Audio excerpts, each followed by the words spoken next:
Hello everyone, আসসালামু আলাইকুম। মালয়েশিয়াতে স্টুডেন্টদের আসার পর যে সমস্ত এসেনশিয়াল জিনিস পারচেস করতে হয় তার মধ্যে একটা হচ্ছে রাইস কুকার। আর আমি রিসেন্টলি নতুন একটা রাইস কুকার পারচেস করেছি, যে কারণে আমি ভাবলাম আমি রিভিউটা আপনাদের সামনে শো করি।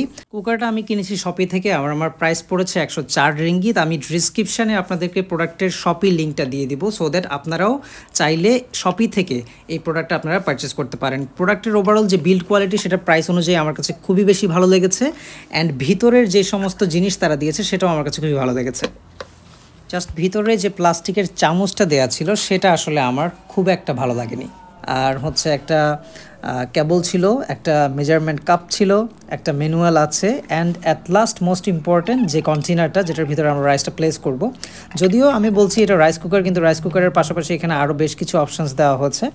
আর জিনিসটা টোটালি অটোমেটেড, অ্যান্ড টাইমিংগুলো অটোমেটিক সেট আপ করা আছে। সো আমাদের টাইমিং অ্যান্ড কতক্ষণ আমি এটা অন রাখবো অফ রাখবো সেটা নিয়ে কোনো মাথা ব্যথা নেই। আমি অবশ্যই সেটা কানেক্ট করার পর সব কিছুই ঠিকঠাক মতো চলছিল। সো এটাকে ফার্স্ট টাইম টেস্ট করার পালা।